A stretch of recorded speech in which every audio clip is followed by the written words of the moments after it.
일본이 무너졌습니다. 일본은 지금 끝났습니다. 12월 14일 금요일 밤 11시 도쿄 생방송 스튜디오에서 한 교수가 떨리는 목소리로 말했어요. 와세다 대학 타나카 타케시 교수의 폭탄 발언이었습니다. 다카이치 총리의 독도 발언, 그 한마디가 일본을 무너뜨렸어요. 방송 3시간 전 니케이 지수 마이너스 3.2% 폭락, 중국 관광객 50만 건 예약 취소, 미국 국무부 침묵, 영국 경고, 호주 선 긋기, 동맹국들이 하나씩 등을 돌렸습니다.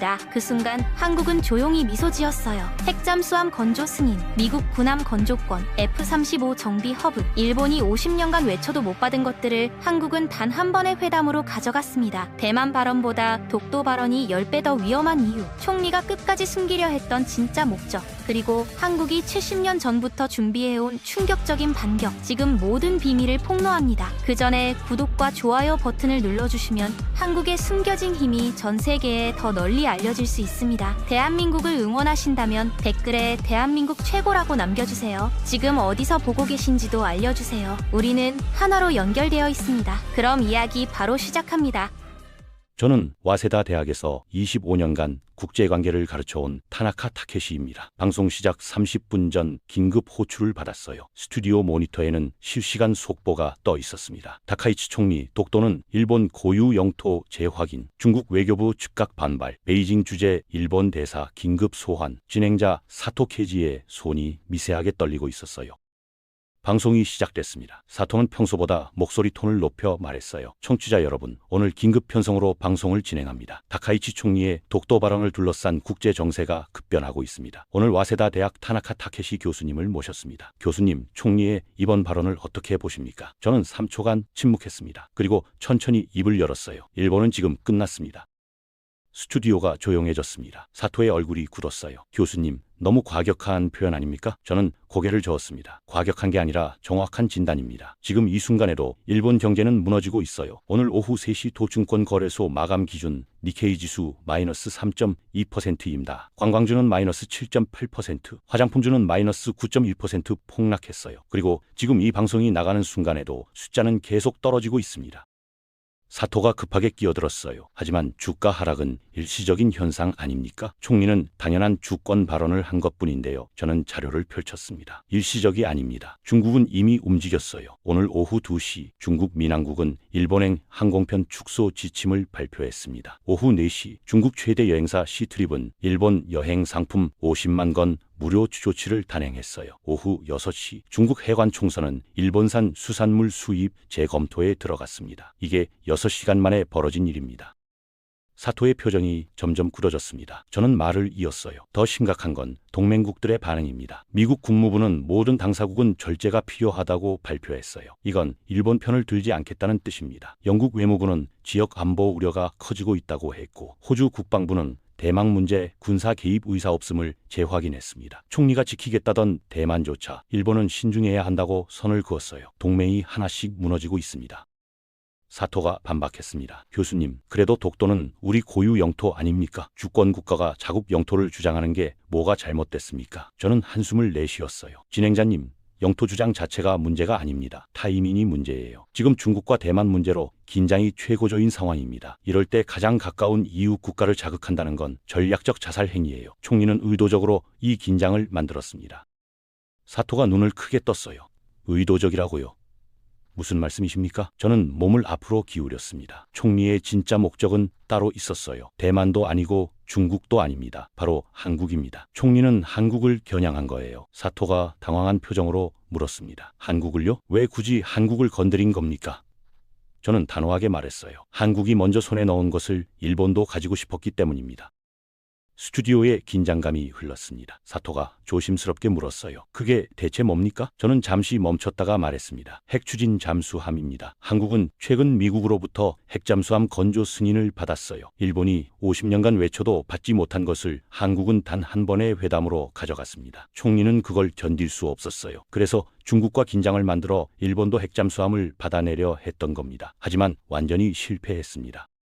사토가 말문이 막힌 듯 잠시 침묵했습니다. 저는 계속해서 설명했어요. 총리가 원했던 건 4가지였습니다. 첫째, 핵잠수함. 둘째, 미국의 전략 자산 확보. 셋째, 보수층 결집. 넷째, 한국보다 상위 안보 국가라는 이미지 회복. 하지만 단 하나도 손해치 못했어요. 오히려 얻은 건 국제적 고립, 경제 붕괴, 안보 상실이라는 삼중 위기였습니다. 일본은 스스로 무너지는 길을 선택한 겁니다.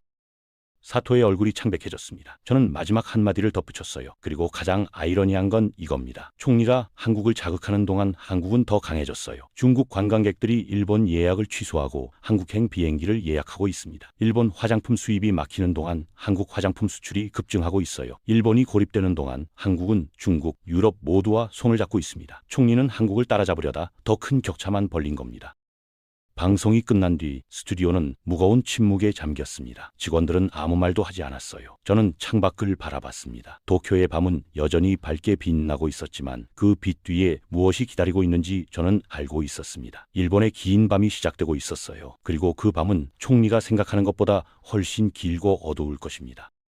방송이 계속됐습니다. 사토가 조심스럽게 물었어요. 교수님, 아까 독도 발언이 대만 발언보다 10배 더 위험하다고 하셨는데 그 이유를 좀 더 구체적으로 설명해 주실 수 있습니까? 저는 자료를 펼쳤습니다. 대만 문제는 국제사회가 어느 정도 예상하는 사안이에요. 중국이 강하게 반발하는 것도 이미 알려진 패턴입니다. 하지만 독도는 완전히 다릅니다.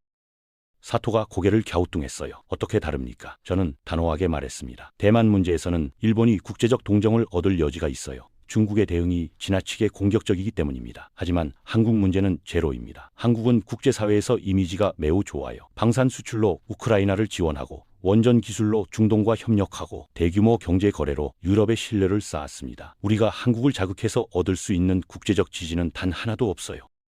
스튜디오에 긴장감이 흘렀습니다. 저는 계속해서 설명했어요. 더 결정적인 차이가 있습니다. 한국은 감정적으로 대응하지 않아요. 총리가 독도 발언을 해도 한국 정부는 딱 한마디만 했죠. 발언을 철회하라. 그게 전부였습니다. 하지만 뒤에서는 완전히 다르게 움직이고 있어요. 외교부 총사로 일본 대사관 직원을 긴급 호출해서 강력하게 항의했고 국제사회에는 분쟁 없는 한국 영토라는 이미지를 철저하게 관리하고 있습니다. 사토가 반박했습니다. 하지만 교수님, 그건 한국도 우리를 의식하고 있다는 증거 아닙니까? 저는 피식 웃었어요. 의식이 아니라 역공입니다. 한국은 오히려 일본을 흔들고 있어요. 최근 한국의 시민단체와 학술단체들이 스시마의 역사적 귀속 문제를 제기하기 시작했습니다. 무로마치 막부 기록을 근거로 대학 논리를 공세적으로 펼치고 있어요. 즉, 한국은 일본의 도발을 정면 대응하지 않고 더 큰 틀을 꺼내서 일본을 역으로 흔들고 있는 겁니다. 사토의 얼굴이 창백해졌어요. 스시마까지요? 저는 고개를 끄덕였습니다. 우리가 독도에 집착하는 동안 한국은 스시마라는 새로운 외교적 프레임을 꺼냈어요. 이건 도발에 대한 가장 지능적인 역공입니다. 스시마는 일본의 역사적 정통성을 건드리는 문제예요. 일본 국민에게 스시마까지 흔들리는 모습을 보인다면 정부의 외교적 명분은 완전히 약화됩니다. 한국은 싸우지 않고 이기는 방법을 알고 있어요. 잠시 침묵이 흘렀습니다. 사토가 조심스럽게 물었어요. 그렇다면 교수님, 총리는 왜 이런 위험한 발언을 한 겁니까? 도대체 무엇을 얻으려고 한국까지 자극한 건지 이해가 안 됩니다. 저는 깊게 숨을 들이쉬었습니다. 총리가 원했던 건 4가지였어요. 그중 첫 번째가 가장 중요합니다. 바로 한국이 먼저 손에 넣은 핵추진 잠수함입니다.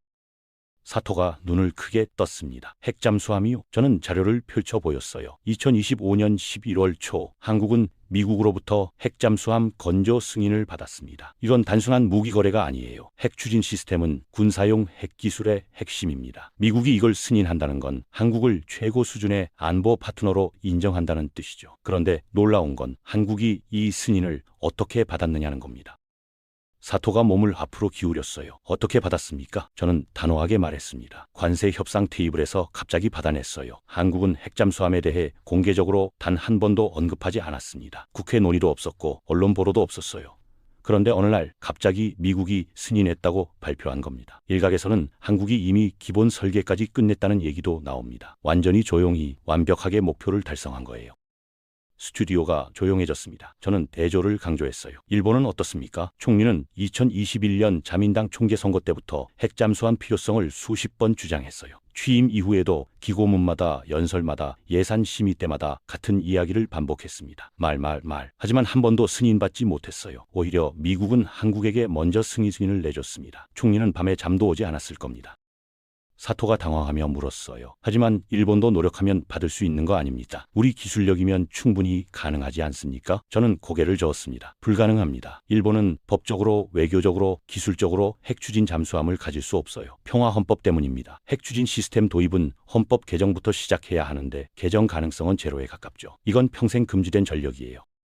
사토의 표정이 점점 굳어졌습니다. 저는 핵심을 찔렀어요. 그래서 총리가 중국과 긴장을 만든 겁니다. 평시에는 입에 꺼낼 수도 없는 전력이에요. 하지만 위기 상황이 되면 다릅니다. 총리는 중국과의 군사적 충돌 위기를 이용해 일본 내부에서 금지된 전력을 합법적으로 논의하려 했어요. 그렇게 미국산 핵잠수함을 받아내는 걸 최종 목표로 설정한 겁니다. 한국을 따라가기 위해 매우 위험한 선택을 한 거죠.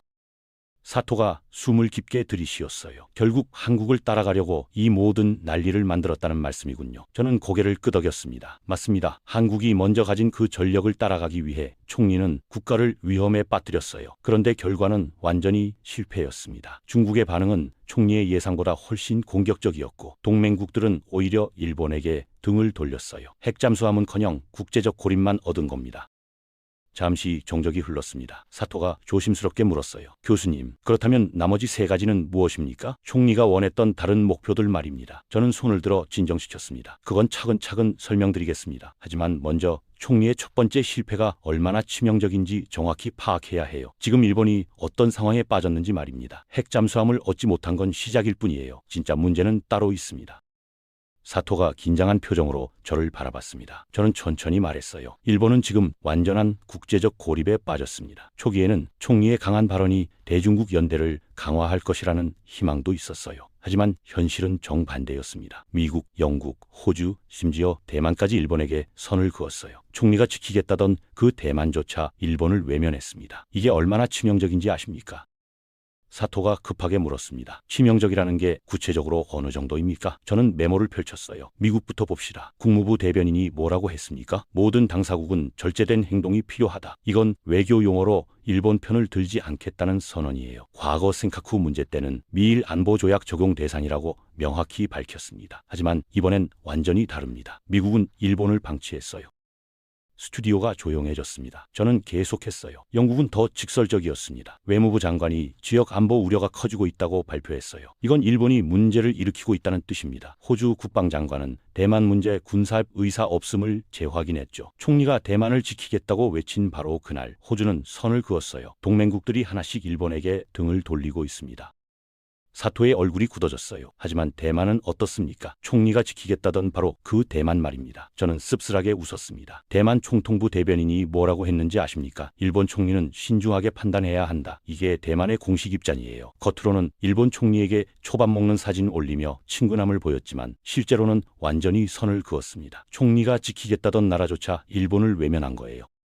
잠시 정적이 흘렀습니다. 사토가 조심스럽게 물었어요. 그래도 동맹의 문제는 시간이 지나면 회복될 수 있지 않습니까? 저는 고개를 저었습니다. 회복의 문제가 아닙니다. 지금 이 순간에도 일본 경제는 무너지고 있어요. 중국의 경제 보복은 총리의 예상을 완전히 뛰어넘었습니다. 오늘 하루만 봐도 세 가지 급소를 정확히 타격했어요.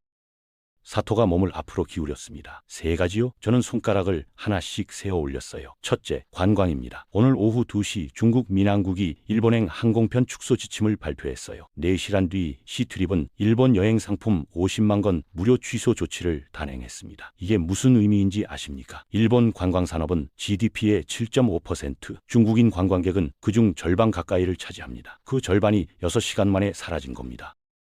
저는 구체적인 사례를 들었어요. 지금 도톤보리 거리를 가보십시오. 텅 비어 있습니다. 문 닫은 드럭스토어의 셔터 위에는 임시 휴업 안내문이 붙어 있어요. 도쿄와 오사카 약국 화장품 매장에서는 벌써 직원 감축이 시작됐습니다. 단체 관광객을 받던 대형 식당들은 폐점 신고를 고민하고 있어요. 가장 먼저 잘리는 건 정규직이 아닙니다. 지역 상권을 지탱하던 아르바이트생들, 시간제 근로자들이에요.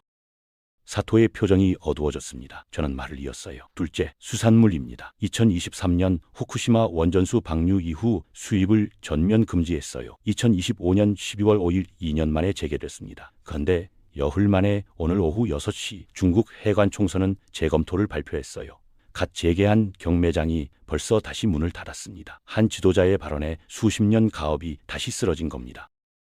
스튜디오에 무거운 침묵이 흘렀습니다. 사토가 떨리는 목소리로 물었어요. 세 번째는 뭡니까? 저는 깊게 숨을 들이쉬었습니다. 셋째, 히토류입니다. 이게 가장 치명적이에요. 일본이 사용하는 히토류의 60%는 중국산입니다. 히토류 없이는 스마트폰도 전기차도 반도체도 만들 수 없어요. 중국은 아직 수출 통계를 공식 발표하지 않았습니다. 하지만 시사했어요.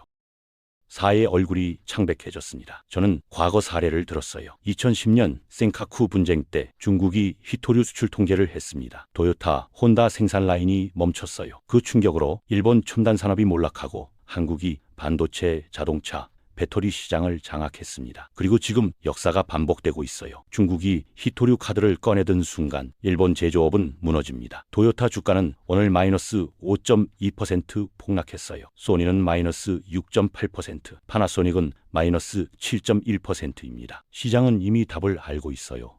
일본이 끝났다는 걸 말이죠. 사토가 반박하려 했습니다. 하지만 교수님, 일시적인 희생은 감수해야 하는 거 아닙니까? 저는 목소리를 높였어요. 일시적이 아닙니다. 관광산업 800만 명, 수산업 150만 명, 제조업 1000만 명, 이들의 생계가 한 발언으로 위협받고 있어요. 군사력 증강에만 매달리면서 국민 복지는 뒷전인데 그게 강한 나라입니까? 이건 강함이 아니라 자멸입니다. 사토가 말을 잃었습니다. 저는 자료를 다시 펼쳤어요. 그리고 가장 아이러니한 건 이겁니다. 일본이 무너지는 동안 한국은 더 강해지고 있어요. 중국 관광객들이 일본 예약을 취소하는 순간 한국행 항공권 예약이 40% 급증했습니다. 일본이 잃은 돈이 거의 그대로 한국으로 들어가고 있는 거예요. 저는 더 충격적인 사실을 공개했습니다. 중국이 일본산 화장품 수입 금지를 검토 중인데 그 공백을 한국 화장품이 채우고 있어요. 일본 화장품 기업 주가는 오늘 5% 이상 폭락했고 한국 K뷰티 기업들은 연일 상한가를 기록 중입니다. 시장이 이미 답을 말해주고 있어요. 사토가 한숨을 쉬며 말했습니다. 결국 또 한국이 이득을 보는 상황이군요. 저는 잠시 침묵했습니다. 그리고 진행자를 직시하며 천천히 입을 열었어요. 진행자님, 그 생각이야말로 일본이 현실을 제대로 보지 못하는 이유입니다. 사토가 당황한 표정을 지었습니다. 저는 조용히 자료를 펼쳤어요. 사실은 정반대예요. 한국이 반사 이익을 얻는 게 아닙니다. 한국은 이미 70년 전부터 준비했어요. 사토가 어리둥절한 표정을 지었습니다. 70년 전이요? 저는 고개를 끄덕였어요. 1950년 한국전쟁이 발발했을 때의 상황을 정확히 아셔야 합니다. 당시 일본은 패전국이었어요. 1945년 항복 이후 5년간 연합국 점령 하에 있었고 경제는 완전히 파탄 상태였습니다. 전쟁 배상금 문제로 국제사회에서 고립되어 있었죠. 일본은 죽어가고 있었어요. 스튜디오가 조용해졌습니다. 저는 설명을 이었어요. 그런데 1950년 6월 25일 한국전쟁이 터지면서 모든 게 바뀝니다. 메가더 사령관은 일본을 한국전쟁의 핵심 병참 기지로 지정했어요. 미국은 일본의 항구, 공항, 공장, 모든 인프라를 전쟁 수행을 위해 사용하기 시작했습니다. 일본은 순식간에 전쟁 경제체제로 전환됐어요. 사토가 조심스럽게 물었습니다. 전쟁 물자를 공급했다는 건 알고 있습니다만 그게 그렇게 큰 규모였습니까? 저는 단호하게 말했어요. 상상을 초월합니다. 탄약, 연료, 식량, 의료용품, 차량, 무기 부품까지 모든 걸 일본에서 조달했어요. 미쓰비시, 가와사키, 도시바 같은 기업들이 밤낮 없이 돌아가며 군수품을 생산했습니다. 그 금액이 얼마였는지 아십니까? 사토가 몸을 앞으로 기울였습니다. 저는 종이를 톡 두드렸어요. 1950년부터 1953년까지 3년간 총 36달러입니다. 당시 일본 연간 수출액이 12억 달러였는데 그 3배에 달하는 천문학적 숫자였어요. 이건 일본 국가 예산의 절반에 해당하는 금액입니다. 한국에서 전쟁이 벌어지는 동안 일본은 그 전쟁을 돈으로 바꾸고 있었던 겁니다. 스튜디오가 무겁게 가라앉았습니다. 저는 계속해서 설명했어요. 더 놀라운 건 이 돈이 어떻게 일본 경제를 살렸느냐는 겁니다. 1951년 일본 경제 성장률이 12%를 기록했어요. 1952년에는 14%까지 올랐습니다. 이건 전적으로 한국전쟁 특수 덕분이었어요. 패전국이었던 일본이 순식간에 경제 회복의 기적을 이룬 비밀입니다. 사토의 표정이 점점 굳어졌습니다. 저는 더 구체적인 예를 들었어요. 일본 철강 생산량은 전쟁 전 480만 톤에서 1953년 760톤으로 60% 급증했습니다. 조선업은 거의 죽어가던 상태에서 단숨에 세계 1위로 올라섰죠. 자동차 산업도 마찬가지였어요. 토요타가 지금의 글로벌 기업이 된 시작점이 바로 한국전쟁 군용 트럭 생산이었습니다. 저는 목소리를 낮췄습니다. 그런데 이 모든 게 무엇을 바탕으로 한 겁니까? 바로 한국 땅에서 흘러나온 피였어요. 부끄럽지만 사실입니다. 한국에선 전쟁이 벌어지는 동안 일본은 공장을 24시간 가동하며 돈을 벌어들이고 있었어요. 한국인들이 죽어가는 그 순간에 일본 기업들은 전례 없는 호황을 누리고 있었습니다. 사토가 완전히 말을 잃었습니다. 저는 계속했어요. 한국 전쟁이 끝난 후에도 특수는 계속됐어요. 일본은 한국 재건 사업으로 또다시 막대한 이익을 얻습니다. 1965년 한일협정 체결 시 받은 경제협력 자금도 결국 일본 기업들이 한국에서 사업하며 회수해 갔어요. 한국이 발전할수록 일본 기업들의 주머니가 두둑해졌습니다. 잠시 정적이 흘렀습니다. 저는 결정적인 한 문장을 던졌어요. 한국전쟁 특수가 없었다면 일본의 1960년대부터 80년대 고도 성장은 절대 불가능해 했습니다. 소니, 도요타, 파나소닉, 이 모든 기업들이 세계적 기업으로 성장할 수 있었던 자본이 어디서 나왔는지 아십니까? 바로 한국의 비극적 상황에서 비롯된 막대한 전략적 수혜였어요. 사토가 떨리는 목소리로 물었습니다. 그렇다면 교수님 말씀은 일본이 한국 덕분에 일어섰다는 겁니까? 저는 고개를 끄덕였어요. 맞습니다. 일본이 한때 세계를 지배할 수 있었던 건 우리만의 기술력이나 근명 때문이 아니에요. 한국이라는 나라가 겪은 처절한 비극이 만들어낸 기회를 우리가 철저히 이용했기 때문입니다. 이게 역사적 진실이에요. 스튜디오에 무거운 침묵이 흘렀습니다. 저는 마지막 한마디를 덧붙였어요. 그리고 한국은 그 모든 걸 지켜봤습니다. 자신들의 피로 일본이 부활하는 걸 말이죠. 그때부터 한국은 깨달았어요. 일본을 절대 믿어서는 안 된다는 걸. 그리고 스스로 강해져야 한다는 걸. 70년 동안 한국은 조용히 그리고 치밀하게 준비해왔습니다. 일본이 자신들을 이용하지 못하도록 말이죠. 사토의 얼굴이 붉게 달아올랐습니다. 교수님, 한국전쟁 이야기를 이 시점에 꺼내는 건 너무 비열한 주장 아닙니까? 우리 일본이 피땀 흘려 일군 성장을 전부 부정하는 의견입니다. 저는 그 격한 감정을 그대로 받아내며 한치도 흔들리지 않은 표정으로 말했습니다. 진행자님, 감정은 잠시 내려놓으십시오. 저는 단호하게 말했어요. 저도 분하지만 이제는 멈춰야 합니다. 역설적이게도 우리 일본은 과거엔 한국 덕에 일어섰고 지금은 한국 때문에 뒤처지고 있어요. 과거에는 한국의 비극을 기회로 삼았고 지금은 한국의 성공을 질투하며 스스로 무너지고 있습니다. 이 현실을 인정하지 않으면 우리는 다시는 일어서지 못해요. 사토가 숨을 크게 들이쉬었습니다. 저는 냉정하게 설명을 이었어요. 그런데 한국은 다릅니다. 70년 전 전쟁의 폐허 속에서도 한국은 미래를 준비하고 있었어요. 일본이 전쟁 특수로 돈을 벌 때 한국의 젊은이들은 밤낮 없이 공부했습니다. 미국 장학금을 받아 MIT로, 하버드로, 스탠퍼드로 건너갔어요. 그들은 최첨단 기술을 배웠고 30년 뒤 한국으로 돌아왔습니다. 저는 감동적인 에피소드를 추가했어요. 1970년대 한 한국인 엔지니어가 미국 조선소에서 일하고 있었습니다. 그는 퇴근 후에도 회사에 남아 설계도를 베꼈었어요. 몰래 카메라로 찍기도 했습니다. 회사에 들키면 즉시 해고될 일이었죠. 하지만 그는 멈추지 않았습니다. 조국에 돌아가 조선업을 일으키겠다는 꿈 하나로 버텼어요. 그리고 1980년 그는 정말로 한국에 돌아와 현대중공업 설계팀을 이끌었습니다. 사토가 조용히 듣고 있었습니다. 저는 계속했어요. 그런 사람이 한둘이 아니었어요. 수백 명, 수천 명의 한국인들이 미국, 유럽, 일본에서 기술을 배우고 조국으로 돌아갔습니다. 그들은 낮은 급여를 받으면서도 불평하지 않았어요. 주말도 없이 일했고 밤샘 작업을 반복했습니다. 가족을 볼 시간도 없었죠. 하지만 그들에게는 목표가 있었습니다. 한국을 강한 나라로 만드는 것.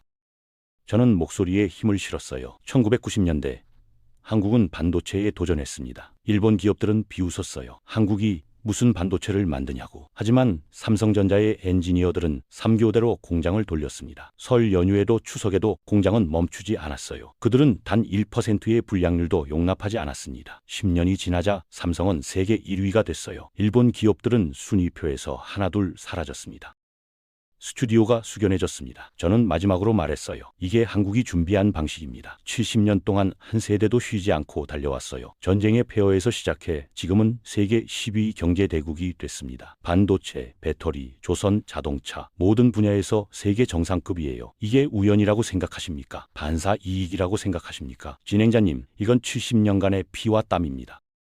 사토가 말없이 고개를 숙였습니다. 저는 핵심을 찔렀어요. 그리고 가장 중요한 사실이 있습니다. 한국은 지금도 멈추지 않고 있어요. 이번 핵잠수함 승인도 마찬가지입니다. 한국은 공개적으로 단 한 번도 요구하지 않았어요. 조용히 설계도를 완성하고 기술을 확보하고 미국을 설득했습니다. 그리고 어느 날 갑자기 승인을 받아냈어요. 이게 한국의 방식입니다. 말이 아니라 행동으로 보여주는 겁니다. 잠시 침묵이 흘렀습니다. 저는 결론을 내렸어요. 일본은 지금도 말만 하고 있습니다. 총리는 핵잠수함이 필요하다고 수십 번 연설했어요. 하지만 실제로 한 일은 없습니다. 반면 한국은 단 한 번도 언급하지 않았지만 이미 손에 넣었어요. 이게 두 나라의 차이입니다. 일본은 말하고 한국은 실행합니다. 사토가 조심스럽게 물었습니다. 그렇다면 한국은 정말 아무것도 안 하고 이득만 보고 있는 게 아니라는 말씀이군요. 저는 고개를 끄덕였어요. 한국은 매우 전략적으로 움직이고 있습니다. 일본이 보지 못하는 사이에 말이죠. 쓰시마 카드를 봅시다. 일본이 독도 발언을 하던 바로 그날 한국에선 이상한 일이 벌어졌습니다. 부산대학교 한일관계연구소가 긴급 세미나를 열었어요. 주제가 뭐였는지 아십니까? 쓰시마의 역사적 귀속 재검토. 저는 설명을 이었어요. 무로마치 막부시대 문서, 조선왕조실록 기록들이 쏟아져 나왔어요. 일본이 독도 하나에 집착하는 동안 한국은 쓰시마라는 폭탄을 장전하고 있었던 겁니다. 이게 진짜 외교력입니다. 싸우지 않고 이기는 방법이에요. 한국은 감정적으로 대응하지 않아요. 조용히 전략적으로 그리고 확실하게 움직입니다. 저는 더 충격적인 사실을 공개했습니다. 한국은 지금 미국, 중국 모두와 동시에 손을 잡고 있어요. 미국에게는 최고 수준의 안보 파트너, 중국에게는 경제협력 대상, 유럽에게는 기술 동맹. 한국은 어느 한쪽에 치우치지 않으면서도 모든 곳에서 핵심 역할을 하고 있습니다. 일본이 고립되는 동안 한국은 세계와 연결되고 있어요.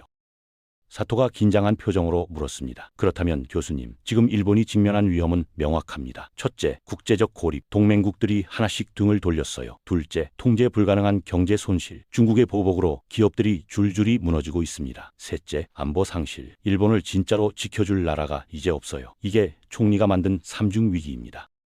저는 마지막 경고를 했어요. 그리고 가장 참담한 건 총리가 얻고자 했던 네 가지를 단 하나도 손에 넣지 못했다는 사실입니다. 핵잠수함은 한국이 가져갔고 미국의 전략 자산은 한국으로 집중됐어요. 보수층 결집은 실패했고 여론은 반반으로 갈라졌습니다. 한국보다 상위 안보 국가라는 이미지는 오히려 한국이 한참 앞서 있다는 현실만 확인시켜줬어요. 네 가지 획득이 아니라 네 가지 상실이었습니다.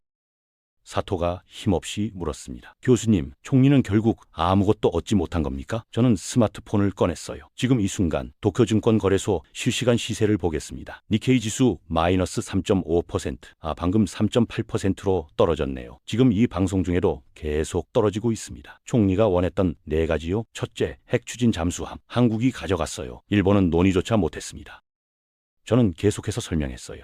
둘째, 미국의 전략자산 확보. 총리는 중국과 갈등을 키워 미국의 관심을 끌려 했어요. 하지만 얻은 건 관리 대상 국가 딱지였습니다. 미국은 일본이 아니라 한국에게 군함 건조를 맡기고 F-35 정비 허브를 구축하고 핵잠수함 승인을 내줬어요. 모든 전략 자산이 한국으로 집중됐습니다.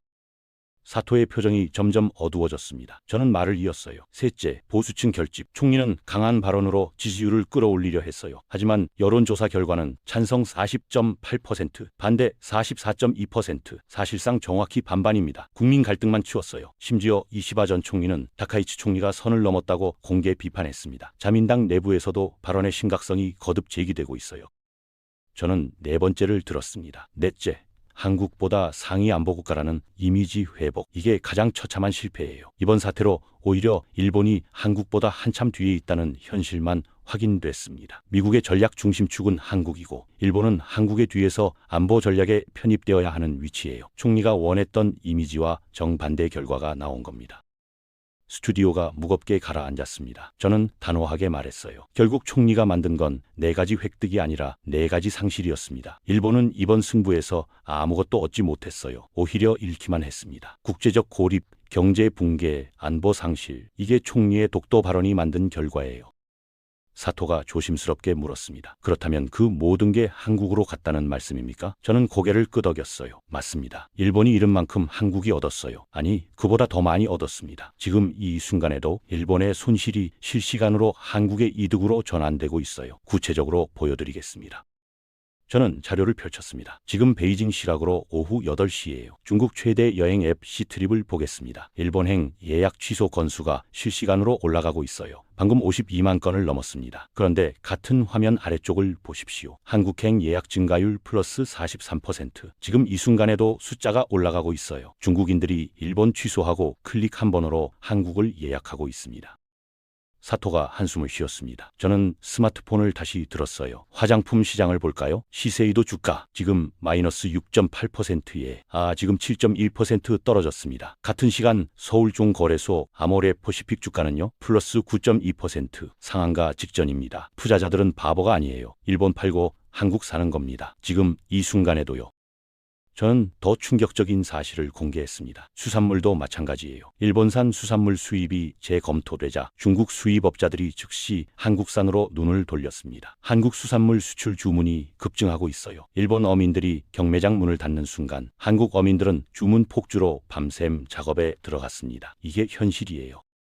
사토의 얼굴이 창백해졌습니다. 저는 말을 이었어요. 주식시장을 보십시오. 오늘 니케이 지수는 마이너스 3.2% 폭락했어요. 관광주 마이너스 7.8%, 화장품주 마이너스 9.1%, 제조업주 마이너스 5.2%. 일본 경제 전체가 무너지고 있습니다. 같은 시간 한국의 코스피는 플러스 1.8% 상승했어요. 관광주, 화장품주, 수출주가 일제히 급등했습니다.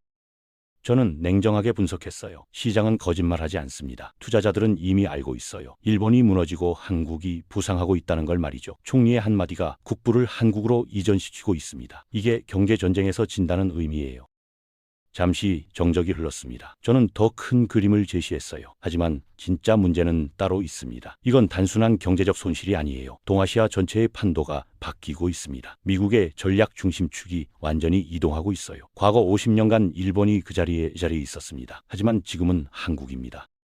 사토가 몸을 앞으로 기울였습니다. 저는 단호하게 말했어요. 2025년 8월 미 국방부는 차세대 군함 일부를 한국 조선소에서 건조하기로 결정했습니다. 9월에는 F-35 전투기 수리 및 유지보수 허브를 한국에 구축한다고 발표했어요. 11월에는 핵잠수함 건조 승인. 이게 무슨 의미인지 아십니까? 미국이 자국 군함을 맡긴다는 건 최고 수준의 신뢰를 의미합니다. 저는 계속했어요. F-35 정비 허브는 더 결정적이에요. 미국 공군 핵심 전력의 작전 지속 능력을 한국에 맡긴 겁니다. 건조, 배치, 유지 보수, 동아시아 안보의 모든 거점이 한국으로 집중되고 있어요. 일본은 이제 한국의 뒤에서 안보 전략에 편입되어야 하는 위치입니다. 50년 만에 주객이 전도된 겁니다. 스튜디오가 숙연해졌습니다. 저는 세계 질서 재편을 강조했어요. 그리고 이건 미국만이 아닙니다. EU는 이미 한국을 기술 파트너 1순위로 선택했어요. 2025년 9월 EU-한국 반도체 동맹이 체결됐습니다. 독일 폭스바겐은 한국 배터리를 전량 채택하기로 했어요. 프랑스는 한국형 원전 4기를 추가 도입하기로 했습니다. 유럽의 미래 산업이 한국과 함께 움직이고 있어요. 저는 중동 사례를 추가했어요. 중동도 마찬가지입니다. 사우디는 한국에 700억 달러 규모 원전 사업을 맡겼어요. UAE는 한국 방산 무기를 지역 방어의 핵심으로 삼았습니다. 심지어 이스라엘조차 한국 기술을 주목하고 있어요. 중동 전역이 한국을 21세기 파트너로 선택하고 있습니다. 사토의 얼굴이 점점 굳어졌습니다. 저는 동남아 이야기를 덧붙였어요. 동남아는 어떻습니까? 베트남은 한국을 최대 투자국으로 삼았어요. 인도네시아는 한국과 합작으로 전투기를 만들고 있습니다. 필리핀은 한국 해군 함정을 도입했어요. 태국, 말레이시아, 싱가포르 모두 한국과 경제, 안보 협력을 강화하고 있습니다. 동남아 전체가 한국 중심으로 재편되고 있어요. 저는 목소리에 힘을 실었어요. 이게 무슨 의미인지 아십니까? 세계 질서가 재편되고 있다는 겁니다. 미국, 유럽, 중동, 동남아 모든 지역에서 한국이 핵심 파트너로 부상하고 있어요. 반도체, 배터리, 원전, 방산, 조선, 자동차 모든 미래 산업의 중심에 한국이 서 있습니다. 이제 세계는 한국 없이 미래를 설계할 수 없어요. 잠시 침묵이 흘렀습니다. 저는 결정적인 한마디를 던졌어요. 그리고 일본은요? 어디에도 없습니다. 미국의 전략 지도에서 일본은 이제 보조 역할이에요. EU의 미래 산업 파트너 명단에 일본은 없습니다. 중동은 일본 기술을 과거형으로 취급해요. 동남아는 한국을 선택했습니다. 일본은 세계 질서 재편에서 완전히 소외되고 있어요. 사토가 완전히 말을 잃었습니다. 저는 마지막 경고를 했어요. 이건 단순한 외교적 패배가 아닙니다. 일본의 미래 100년이 걸린 문제예요. 지금 세계가 재편되는 이 순간 일본은 자리를 잡지 못하고 있습니다. 10년 뒤, 20년 뒤를 생각해 보십시오. 한국은 모든 분야에서 세계를 주도하고 있을 거예요. 일본은요, 고립된 섬나라로 남아 있을 겁니다. 스튜디오에 무거운 침묵이 흘렀습니다. 저는 조용히 말했어요. 그리고 가장 아이러니한 건 이겁니다. 총리가 한국을 따라잡으려다 오히려 격차만 더 벌렸어요. 핵잠수함을 얻으려다 국제적 고립을 얻었고 강한 이미지를 회복하려다 약한 모습만 드러냈습니다. 한국을 압박하려다 한국을 더 강하게 만들었어요. 이게 총리의 전략이 만든 결과입니다. 사토가 떨리는 목소리로 물었습니다. 교수님, 그렇다면 일본은 어떻게 해야 합니까? 이 위기를 벗어날 방법이 있습니까? 저는 3초간 침묵했습니다. 그리고 천천히 입을 열었어요. 방법은 단 하나뿐입니다. 한국을 적이 아니라 파트너로 삼는 것. 사토가 눈을 크게 떴어요. 한국을요? 저는 고개를 끄덕였습니다. 지금 일본이 살 길은 그것뿐이에요. 스튜디오가 조용해졌습니다. 저는 설명을 시작했어요. 한국을 파트너로 삼으면 일본이 얻을 수 있는 게 3가지 있습니다. 첫째, 핵잠수함 기술의 우회 확보예요. 미국은 한국에게 핵잠수함 건조를 승인했습니다. 일본이 직접 받을 수는 없어요. 하지만 한국과 협력한다면요, 그 기술의 일부를 간접적으로 확보할 가능성이 생깁니다. 한국이 문을 열어줄 수 있어요. 사토가 몸을 앞으로 기울였습니다. 저는 계속했어요. 둘째, 미래 산업 생존을 건 첨단 기술 파트너십입니다. 이게 가장 중요해요. 일본은 전통적인 소재, 부품 기술에는 강하지만 첨단 응용 기술과 초고속 대량 생산 분야에서는 한국에게 밀리고 있습니다. 이건 냉정한 현실이에요. 반도체 보십시오. 삼성전자가 세계 1위요. 배터리는요, LG 에너지 솔루션이 1위입니다. 저는 더 구체적으로 설명했어요. 한국은 미국의 핵심 기술 협력 파트너예요. 일본이 독자적으로 접근하기 어려운 선도 기술을 한국은 이미 확보하고 있습니다. 인공지능 반도체, 차세대 배터리, 양자 컴퓨팅 소재, 한국과 파트너십을 맺으면 일본은 이 기술들을 안정적으로 확보하고 첨단 시장에 공동으로 진출할 수 있어요. 이게 일본 제조업의 잃어버린 30년을 되찾을 가장 빠른 길입니다. 사토의 표정이 점점 진지해졌습니다. 저는 3번째를 들었어요. 셋째, 대중 외교 공동 발언권입니다. 한국은 중국과 교류도 하고 견제도 하고 협력도 할 수 있는 드문 국가예요. 지금 중국 시진핑 주석이 한국 윤석열 대통령에게 전화를 걸고 있습니다. 경제 협력을 제안하고 있어요. 중국은 일본을 고립시키는 동시에 한국의 손을 잡으려 하고 있습니다. 아시겠어요? 시간이 없어요. 잠시 정적이 흘렀습니다. 저는 긴박하게 말했어요. 한국과 함께 움직이면 일본은 중국과의 대립에서 발언권을 되찾을 수 있습니다. 한국은 중국 시장에 대한 접근성도 갖고 있고 미국과의 동맹도 탄탄해요. 한일이 손잡으면 중국도 함부로 못합니다. 하지만 일본 혼자서는요. 지금 보고 계시잖아요. 완전히 무너지고 있어요.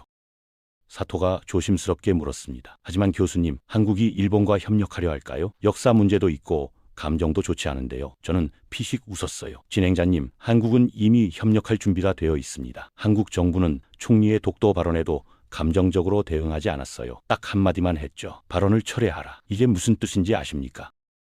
저는 단호하게 설명했어요. 철회만 하면 된다는 뜻입니다. 한국은 문을 열어놓고 있어요. 총리가 독도 발언을 철회하고 공식 사과만 하면 한국은 즉시 대화 테이블에 나올 겁니다. 한국도 일본과의 협력이 필요하다는 걸 알고 있어요. 하지만 먼저 손 내밀지 않습니다. 자존심 문제예요. 일본이 먼저 사과해야 해요.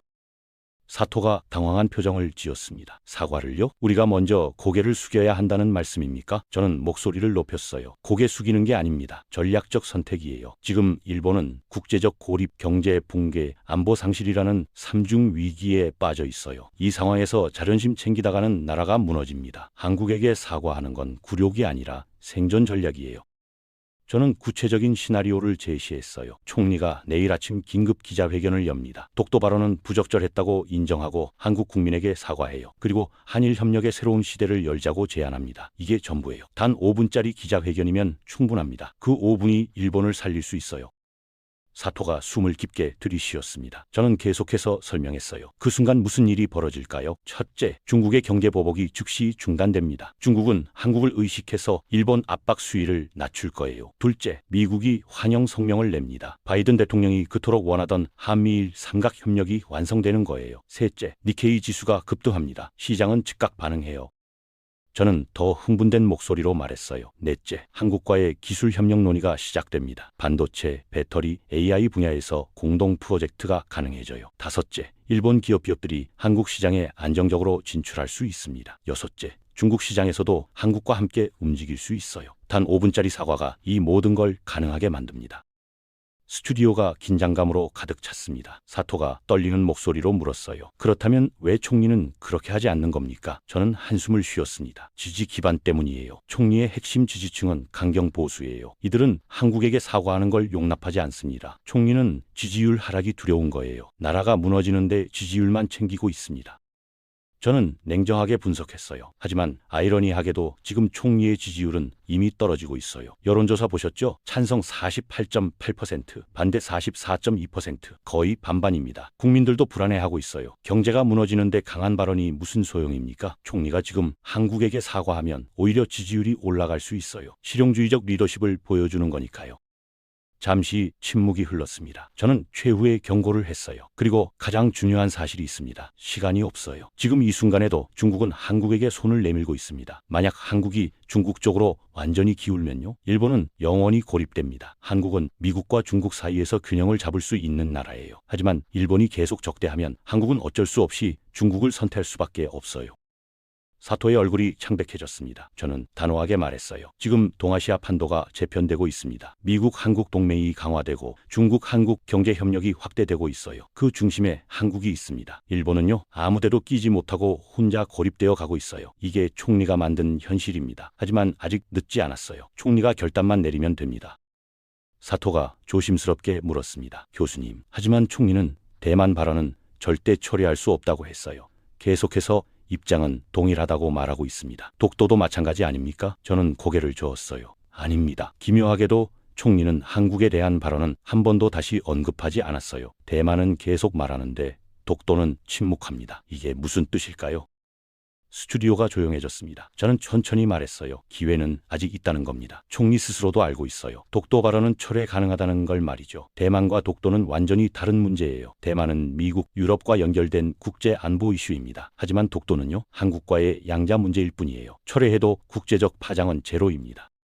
사토가 반박했습니다. 하지만 교수님, 국민들이 반발하지 않겠습니까? 총리가 한국에게 고개 숙이는 걸 지지층이 용납하지 않을 텐데요. 저는 스마트폰을 꺼냈어요. 지금 방송국 홈페이지 실시간 댓글을 보겠습니다. 경제가 무너지는데 자존심이 무슨 소용이냐? 총리는 국민 생계를 생각하라. 일자리 잃은 사람이 몇 명인지 아느냐? 보십시오. 국민들은 이미 바뀌고 있어요.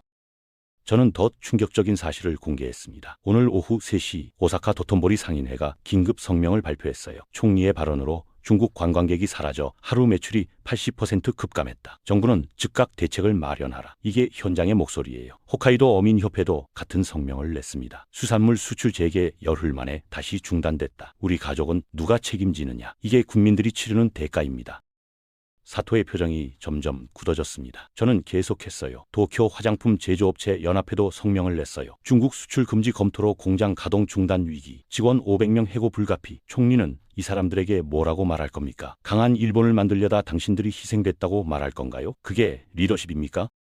잠시 정적이 흘렀습니다. 사토가 떨리는 목소리로 물었어요. 교수님 말씀은 결국 총리가 국민을 버렸다는 겁니까? 저는 단호하게 말했습니다. 버린 게 아니라 외면하고 있어요. 총리의 지지 기반은 65세 이상 보수층입니다. 이들은 한국에 대한 강경 발언을 원해요. 하지만 실제로 피해를 보는 사람들은 누구입니까? 20대 아르바이트생, 30대 회사원, 40대 자영업자, 50대 어민들이에요. 저는 목소리를 높였어요. 총리는 지금 소수의 지지층 환심을 사려고 다수 국민의 생계를 희생시키고 있습니다. 이게 민주주의입니까? 방금 말씀드린 여론조사 기억하시죠? 찬성 48.8%, 반대 40.2%, 거의 반반이에요. 국민이 둘로 쪼개지고 있습니다. 그리고 시간이 지날수록 반대가 늘어날 거예요. 경제 피해가 가시화되고 있으니까요. 사토가 숨을 깊게 들이쉬었습니다. 그때 스튜디오 밖에서 PD가 손을 흔들었어요. 사토가 헤드셋을 만지작거렸습니다. 교수님, 지금 방송국 전화가 폭주하고 있다고 합니다. 시청자들이 의견을 보내오고 있어요. 저는 고개를 끄덕였습니다. 읽어보시겠습니까? 사토가 종이를 받아 읽기 시작했어요. 오사카에서 전화 주신 분입니다. 저는 화장품 가게를 운영합니다. 중국 관광객이 매출의 70%였어요. 오늘 하루 손님이 5명밖에 안 왔습니다. 이번 달 임대료를 못 낼 것 같아요. 총리님, 제발 사과해 주세요. 사토의 목소리가 떨렸습니다. 저는 조용히 듣고 있었어요. 사토가 다음 메시지를 읽었습니다. 홋카이도에서 문자 주신 분입니다. 80년 된 우리 어촌 마을에 20가구가 살고 있습니다. 전부 어업으로 먹고 삽니다. 2년 전 중국 수출 금지로 마을이 거의 죽었어요. 열흘 전에 재개돼서 다시 희망을 가졌는데 또 막혔습니다. 우리 손자는 이제 어디서 밥을 먹습니까? 사토가 메시지를 내려놓았습니다. 스튜디오가 무겁게 가라앉았습니다. 저는 천천히 말했어요. 보셨습니까? 이게 현실이에요. 총리는 청와대에 앉아서 강한 발언을 하고 있지만 국민들은 거리에서 무너지고 있습니다. 도쿄에서 일자리를 잃고 오사카에서 가게 문을 닫고 홋카이도에서 평생 일군 어업을 포기하고 있어요. 이게 총리가 만든 강한 일본입니까? 사토가 말을 잃었습니다. 저는 계속해서 설명했어요. 더 심각한 건 앞으로입니다. 지금은 관광, 수산물, 화장품이에요. 하지만 중국이 히토류 수출 통제를 실행하면요. 일본 제조업 전체가 멈춥니다. 도요타, 소니, 파나소닉 모든 공장이 가동을 중단해요. 그때 실업자가 몇 명이 나올지 아십니까? 수백만 명입니다. 저는 단호하게 말했습니다. 그리고 그 모든 책임은 총리에게 있어요. 총리는 지금 두 가지 선택지 앞에 서 있습니다. 첫째, 한국에게 사과하고 협력의 길을 여는 것. 이건 5분이면 끝나요. 하지만 수백만 개의 일자리를 살릴 수 있습니다. 둘째, 자존심을 지키고 현재 노선을 고수하는 것. 이건 지지층을 만족시키겠지만 나라를 무너뜨립니다. 사토가 조심스럽게 물었습니다. 교수님은 총리가 어떤 선택을 할 거라고 보십니까? 저는 한숨을 쉬었어요. 솔직히 모르겠습니다. 총리는 똑똑한 사람이에요. 현실을 정확히 알고 있을 겁니다. 하지만 정치인은 이성이 아니라 계산으로 움직여요. 지금 총리의 계산기에는 지지율밖에 없습니다. 국가의 미래는 없어요. 저는 마지막 경고를 했어요. 하지만 한 가지는 분명합니다. 시간이 흘러갈수록 선택지는 줄어들어요. 지금 한국에게 사과하면 일본은 파트너를 얻습니다. 한 달 뒤에 사과하면요. 그땐 이미 중국이 한국을 완전히 끌어당긴 뒤일 거예요. 한국은 받아줄 이유가 없어집니다. 6개월 뒤에 사과하면요. 일본 경제는 이미 회복 불가능한 상태일 겁니다. 선택할 수 있을 때 선택해야 해요. 스튜디오에 긴장감이 흘렀습니다. 사토가 떨리는 목소리로 물었어요. 그렇다면 교수님, 일본의 미래는 어떻게 될까요? 저는 창밖을 바라봤습니다. 도쿄의 불빛이 여전히 밝게 빛나고 있었어요. 하지만 그 빛이 언제까지 지속될지는 아무도 모릅니다. 저는 천천히 입을 열었어요. 그건 총리의 선택에 달려 있습니다. 그리고 그 선택의 시간이 지금입니다. 사토가 마지막 질문을 던졌습니다. 교수님, 청취자 여러분께 마지막으로 하시고 싶은 말씀이 있으십니까? 저는 잠시 침묵했습니다. 그리고 천천히 마이크 앞으로 몸을 기울였어요. 감정이 아니라 국가의 미래를 보십시오. 이게 제가 오늘 밤 가장 하고 싶었던 말입니다. 저는 목소리에 힘을 실었어요. 총리는 강한 발언으로 국민들의 박수를 받고 싶어 했습니다. 하지만 국민들이 진짜 원하는 건 박수칠 거리가 아니에요. 안정된 일자리, 무너지지 않는 가게, 아이들에게 물려줄 미래입니다. 총리는 지금 국민들에게 자존심을 주려다 생계를 빼앗고 있어요. 이게 리더십입니까? 스튜디오가 조용해졌습니다. 저는 계속해서 말했어요. 한국에게 사과하는 건 굴욕이 아닙니다. 전략입니다. 5분짜리 사과로 수백만 개의 일자리를 살릴 수 있다면 그건 가장 싼 값에 가장 큰 효과를 보는 외교예요. 자존심 때문에 나라를 무너뜨리는 건 용기가 아니라 무책임입니다. 진짜 용기는 국민을 위해 고개를 숙일 수 있는 겁니다. 사토가 조용히 고개를 끄덕였습니다. 저는 더 단호하게 말했어요. 그리고 한 가지 더 말씀드리겠습니다. 우리 일본은 과거에 한국 덕분에 일어섰어요. 한국전쟁 특수로 36달러를 벌어 경제 기적을 이뤘습니다. 한국의 비극이 일본의 기회였어요. 이건 부정할 수 없는 역사적 사실입니다. 그런데 지금 우리가 그 한국을 적으로 돌리고 있어요. 양심이 있다면 이럴 수 없습니다.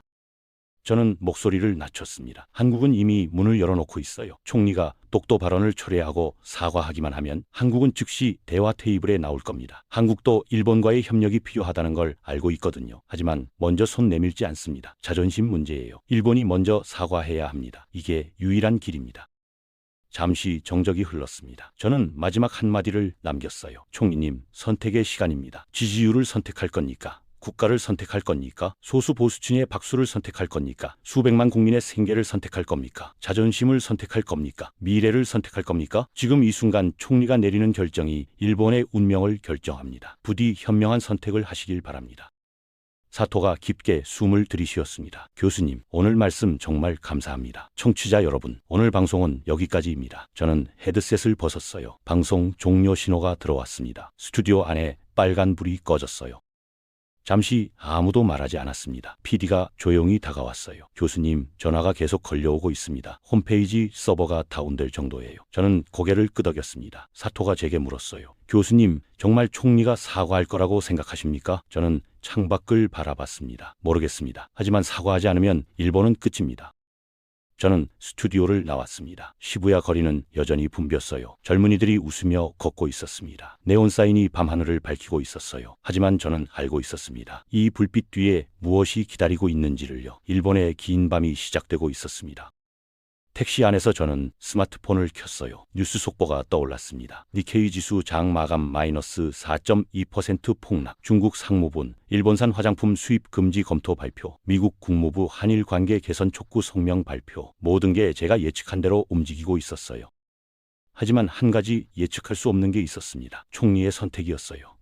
내일 아침 총리가 어떤 결정을 내릴지 아무도 몰랐습니다. 일본 국민 1억 2천만 명의 운명이 한 사람의 결단에 달려 있었어요. 저는 창밖을 바라봤습니다. 도쿄의 밤은 여전히 밝았지만 그 빛이 언제까지 지속될지는 아무도 장담할 수 없었습니다. 택시가 멈췄습니다. 저는 집으로 들어갔어요. 책상 위에는 내일 강의 자료가 놓여 있었습니다. 국제관계론 3장, 동맹과 협력. 저는 피식 웃었습니다. 교과서에는 이렇게 써 있어요. 국가는 이익으로 움직이며 감정은 외교에서 가장 위험한 요소다. 총리가 이 문장을 읽었으면 좋겠다는 생각이 들었습니다. 저는 창문을 열었어요. 차가운 11월 밤 공기가 들어왔습니다. 저 멀리 도쿄타워가 보였어요. 빨갛게 빛나고 있었습니다. 일본의 상징이었죠. 하지만 지금 그 빛은 경고등처럼 느껴졌습니다. 일본은 지금 기로에 서 있었어요. 한쪽 길은 협력과 번영으로, 다른 쪽 길은 고립과 쇠퇴로 이어졌습니다. 저는 스마트폰을 다시 켰습니다. 서울시각 새벽 1시. 한국도 잠들지 않고 있을 거예요. 청와대에서는 일본의 다음 수를 분석하고 있을 겁니다. 외교부에서는 대응 시나리오를 준비하고 있을 거예요. 한국은 조용히 그리고 전략적으로 움직이고 있었습니다. 반면 일본은요, 혼란 속에서 방향을 잃고 있었습니다. 저는 침대에 누웠습니다. 하지만 잠이 오지 않았어요. 오늘 방송에서 했던 말들이 머릿속을 맴돌았습니다. 감정이 아니라 국가의 미래를 보십시오. 이 한 문장이 총리에게 닿기를 바랐습니다. 일본의 미래가 그 한 문장에 달려 있었으니까요. 새벽이 밝아오고 있었습니다. 총리의 선택을 기다리는 긴 밤이 지나가고 있었어요. 여러분, 오늘 이야기가 감동적이었다면 구독과 좋아요 버튼을 꼭 눌러주세요. 한국의 숨겨진 힘이 전 세계에 더 널리 알려질 수 있습니다. 대한민국을 응원하신다면 댓글에 대한민국 최고라고 남겨주세요. 여러분의 응원 한마디 한마디가 대한민국을 더욱 강하게 만듭니다. 우리는 하나로 연결되어 있습니다. 감사합니다.